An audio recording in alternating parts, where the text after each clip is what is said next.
मित्रांनो, तुम्ही तुमच्या मुलीच्या भविष्याची चिंता करत असाल आणि तिच्या भविष्यासाठी तुम्ही कुठेतरी गुंतवणूक करण्याचा विचार करत असाल, तर केंद्र सरकारने सुरू केलेली सुकन्या समृद्धी योजना तुमच्यासाठी अत्यंत महत्त्वपूर्ण असणार आहे. तुम्ही तुमच्या मुलीच्या भविष्यासाठी या योजनेअंतर्गत गुंतवणूक करू शकतात आणि केंद्र सरकार तुम्हाला याच्यावर चांगल्या पद्धतीने व्याज परतावा सुद्धा देणार आहे. त्यामुळे तुमची मुलगी जेव्हा 21 वर्षाची होईल, तेव्हा तिला एक ठराविक आणि मोठी रक्कम ही या योजनेअंतर्गत मिळू शकते. आता मित्रांनो, तुम्ही सुकन्या समृद्धी योजनेसाठी कशा पद्धतीने अर्ज करू शकतात, या योजनेचा क्रायटेरिया काय आहे, कोणकोणते डॉक्युमेंट्स लागणार आहे आणि याचा फायदा तुम्हाला कशा पद्धतीने होणार आहे, याची सविस्तर माहिती या व्हिडिओच्या माध्यमातून सांगणार आहे. त्यासाठी व्हिडिओ शेवटपर्यंत बघा. जरी चॅनलला नवीन असाल तर चॅनल देखील सबस्क्राईब करून ठेवा. मित्रांनो, सुकन्या समृद्धी योजना ही मुलींच्या सक्षमीकरणासाठी तयार करण्यात आलेली आहे. काही सरकार समर्पित योजनांपैकी एक ही योजना देखील आहे. जर तुम्हाला मुलगी असेल तर तुम्ही जवळच्या पोस्ट ऑफिसमध्ये जाऊन SSY खाते उघडू शकता. सुकन्या समृद्धी योजना म्हणजे SSY ची घोषणा भारत सरकारने 22 जानेवारी 2015 रोजी बेटी बचाओ बेटी पढाओ या उपक्रमाचा भाग म्हणून केली होती. SSY योजनेचा प्राथमिक उद्देश म्हणजे मुलींच्या पालकांना त्यांच्या भविष्यासाठी बचत करण्यासाठी प्रोत्साहित करणे.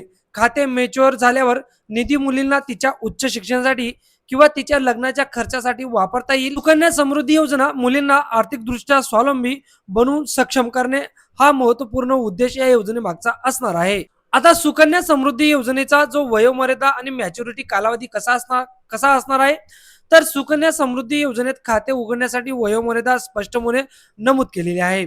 मुलीचे पालक 10 वर्ष वयाची होण्यापूर्वी कधीही पोस्ट ऑफिस किंवा अधिसूचित शेड्यूल SCB मध्ये SSY खाते मुलीच्या नावाने उघडू शकता. त्यानंतर जेव्हा मुलीचे वय 21 वर्ष असेल तेव्हा सुकन्या समृद्धी खाते मॅच्युअर होते आणि मॅच्युरिटी झाल्यावर जी तुमची रक्कम असेल तर तिच्यावर व्याज मिळणे हे बंद होतं आणि खातेदारांकडून पैसे काढता येतात. वैकल्पिकरित्या जर मुलीने 18 वर्ष पूर्ण केल्यानंतर लग्न केले तर खात्यातील निधी वापरला जाऊ शकतो. सुकन्या समृद्धी योजनेमध्ये मुदतपूर्व पैसे काढण्याची सुविधा आहे, जेथे तुम्ही तुमच्या मुलीचा शैक्षणिक खर्च भागवण्यासाठी मागील आर्थिक वर्षाच्या शिल्लक रकमेच्या 50% पर्यंत रक्कम ही काढू शकतात.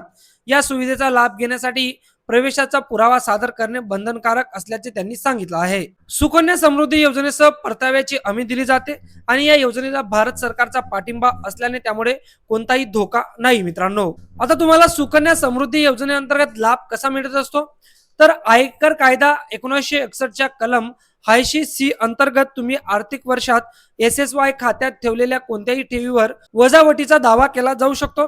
तथापि तुम्ही दावा करू शकता अशी कमाल रक्कम प्रति आर्थिक वर्ष 1.5 लाख इतकी मर्यादित असणार आहे.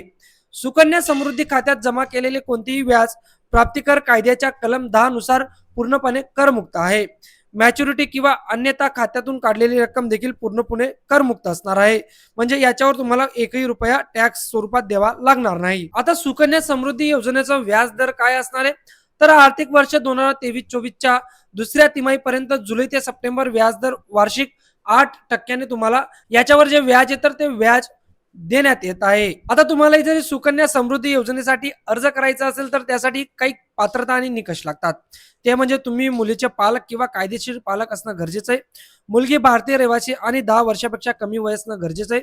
तुम्ही एका मुलीसाठी फक्त एकच खाते उघडू शकता. तुम्ही प्रत्येक कुटुंबासाठी जास्तीत जास्त 2 SSY खाते उघडू शकता. 3 मुलींच्या बाबतीत वगळता जिथे तिसरे खाते उघडले जाऊ शकते. आता सुकन्या समृद्धी योजनेसाठी SSY गुंतवणूक कशी करायची, तर यासाठी पोस्ट ऑफिस किंवा अधिसूचित बँकेच्या जवळच्या शाखेला तुम्हाला भेट द्यायची. सुकन्या समृद्धी खाते उघडण्याच्या फॉर्म तुम्हाला घ्यायचे. त्यानंतर सर्व आवश्यक कागदपत्रे पुराव्याचं फॉर्म भरा आणि तुमच्या मुलीच्या नावाने सुकन्या समृद्धीचं जे खातं आहे ते उघडा आणि रक्कम जमा करणं सुरू करा. तर अशा पद्धतीने तुम्ही तुमच्या मुलीच्या भविष्यासाठी सुकन्या समृद्धी योजनेचा लाभ घेऊन तिचा भविष्यासाठी एक ठराविक आणि मोठी रक्कम जमा करू शकता.